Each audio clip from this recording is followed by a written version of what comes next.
এটা মিঠা হাঁহিৰ সৈতে আজিৰ ভিডিঅ'টো আৰম্ভ কৰোঁ। আহক লগতে চেনেলটোক ছাবস্ক্ৰাইব কৰিব, বেল আইকনটো প্ৰেছ কৰি দিব।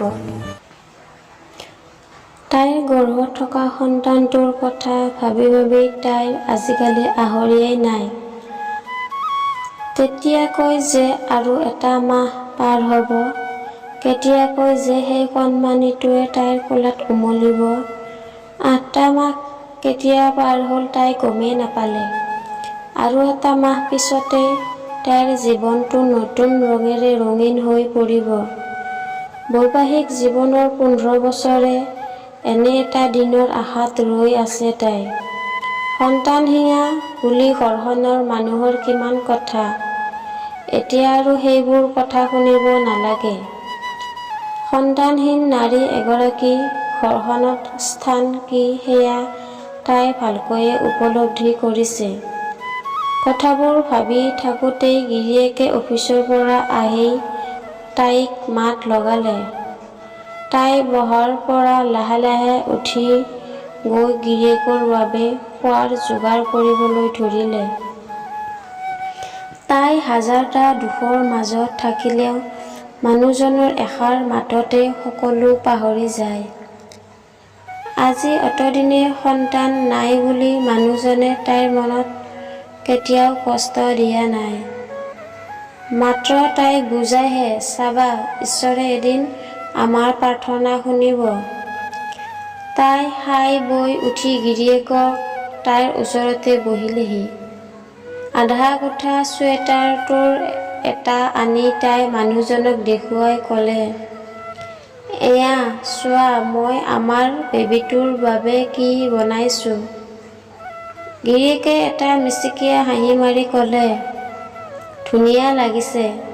এনেকৈয়ে প্ৰায় এটা মাহ পাৰ হ'ল। বহু আকাংক্ষিত সিহঁতৰ সেই দিনটো ওচৰ পালেহি। এদিন হঠাৎ তাইৰ গা বেয়া হোৱাত তাইক ডক্তৰৰ ওচৰলৈ লৈ যোৱা হ'ল। ডাক্তৰে চেকআপ কৰি সোনকালে অপাৰেশ্যন কৰিব লাগিব। কিছু সময়ৰ পাছত অপাৰেশ্যন সম্পূৰ্ণ হ'ল। তাই অধীনৰ আগ্ৰহেৰে বাট চাই আছে কেতিয়াকৈ কণমানিটোৰ মুখখন দেখিব। কিন্তু ক'তা, ইমান দেৰিলৈকে কেঁচুৱাটো তাইৰ ওচৰলৈ অনা নাই কিয়?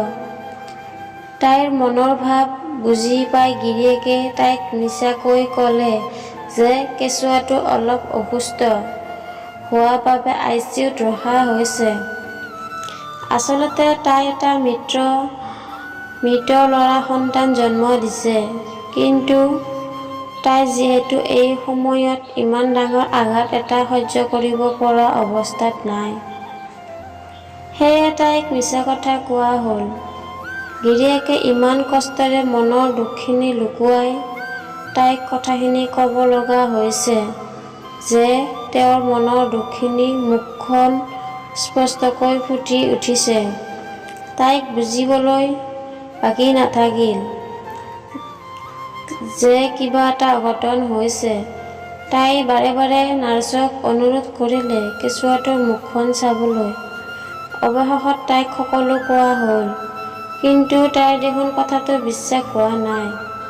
সঁচাকৈ তাইৰ কণমানিটো তাইৰ কোলালৈ নহাকৈয়ে আঁতৰি গ'ল নেকি?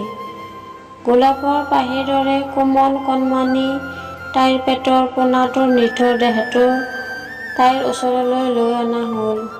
তাই ইমানেই দুৰ্ভগীয়া যে তাইৰ কলিজাৰ টুকুৰাটোক সাবটি ধৰি হেঁপাহ পলুৱাই কান্দিবলৈও গাত শক্তি নাই। কণমানিৰ নিথৰ দেহটো চাই তাইৰ চকুৰে চকুপানীৰ নৈ বৈছে। তাইৰ আকুল চকুহালে যেন বাৰে কৈছে, মোৰ সোণটো এতিয়াই যদি তই জীৱিত হৈ গলিহেঁতেন। এগৰাকী মাতৃ পুত্ৰ সুখতকৈ ডাঙৰ সুখ এই পৃথিৱীত আন একো নাই। বন্ধু-বান্ধৱীসকল, ভিডিঅ'টো যদি চাই ভাল লাগিল তেনেহ'লে চেনেলটোক ছাবস্ক্ৰাইব কৰিব আৰু যিসকলে চেনেলটো ছাবস্ক্ৰাইব কৰি থৈছে সেইসকলক বহুত ধন্যবাদ। আগলৈ এনেকৈ সঁহাৰি মৰম দি যাব বুলি আশা ৰাখিলোঁ। আকৌ লগ পাম আন এটা ভিডিঅ'ৰ সৈতে।